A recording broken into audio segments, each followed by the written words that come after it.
আজকে এই ভিডিওটা বানাতে গিয়ে এমন একটা কাণ্ড হয়ে গেছে বন্ধুরা, সেটা দেখতে কিন্তু ভুলবে না বন্ধুরা।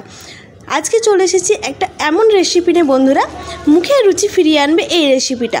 সবার তো জ্বর হচ্ছে, জ্বরের মুখে কিছুই ভালো লাগছে না। একবার এই রেসিপিটা ট্রাই করে দেখো তো বন্ধুরা, মুখে রুচিটা ফিরে আসে কি না। চলো বন্ধুরা, সবাই পুরো ভিডিওটা দেখতে থাকো, কিভাবে এই সবজিটা রান্না করলাম আর কি কি দিয়ে সবজিটাকে রান্না করলাম।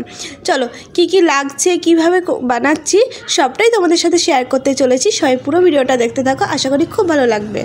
আর ঘরোয়া রেসিপি পেতে হলে কিন্তু আমার চ্যানেলটাকে সাবস্ক্রাইব করে আমার পাশে থাকতে হবে বন্ধুরা। প্রথমে দেখো নিয়েছি এখানে দুটো কাঁচকলা, একটু পেঁপে, আর নিয়েছি দুটো পটল, দুটো আলু, আর এই যে নিয়েছি আমাদের স্পেশাল পাতা, এটার নাম হচ্ছে পটলের পাতা। আর নিয়েছি কাঁচা লঙ্কা, আদা, জিরে। দেখো সুন্দর করে সবজিগুলো ধুয়ে লম্বা লম্বা করে কেটে নিয়েছি, আর পাতাটাকেও একটু পরে কেটে নেব। চলো আদা আর জিরেটা সুন্দর করে বেটে নিয়েছি, আর এখানটা কড়া বসিয়ে দিয়েছি। কড়াটা গরম হয়ে গেলে ওর মধ্যে দিয়ে দিয়েছি সর্ষের তেল। সর্ষের তেলটা গরম করে তারপর দিয়ে দিয়েছি পটল। আগে পটলটাকে বেশ ভালো করে লাল লাল করে ভেজে নেব। একদম পটল ভালো করে না ভাজলে কিন্তু ভালো লাগে না। পটলের একটা কেমন ঘ্রাণ আসে না, মানে স্মেল, সেই স্মেলটা কিন্তু ভালো লাগে না। তাই খুব সুন্দর করে পটলটা লাল লাল করে ভেজে তুলে নিয়েছি। ওই তেলের মধ্যে আবার দিয়ে দিয়েছি আলুটা। ব্যাস আলুটাকেও খুব সুন্দর করে ভেজে নেব। গ্যাসের ফ্লেমটা স্লো টু মিডিয়ামে রেখে আলুটাও বেশ ভালো করে লাল লাল করে ভেজে নিয়েছি।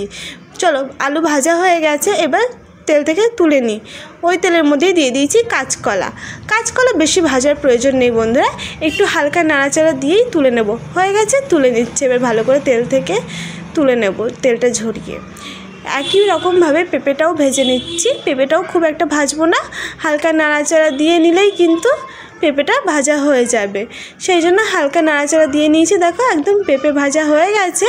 এবার ভালো করে তেল ঝরিয়ে তুলে নিয়েছি। দেখো সব সবজিগুলো ভাজা হয়ে গেছে।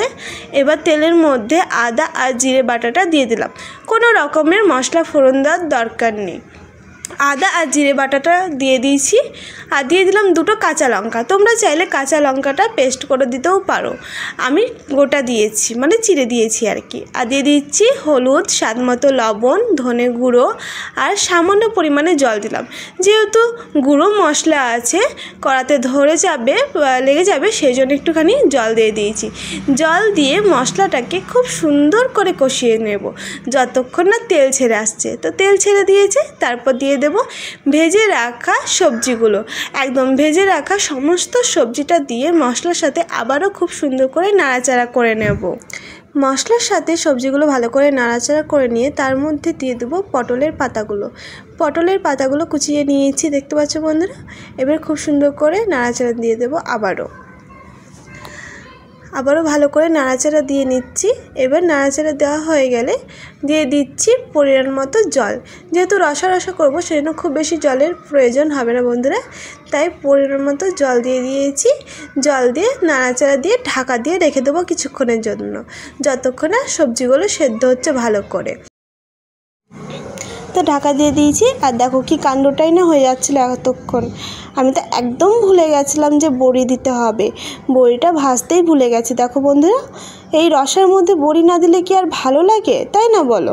তো চলো তাওয়ার মধ্যে বড়িটা দিয়ে বেশ সুন্দর করে লাল লাল করে ভেজে নিচ্ছি।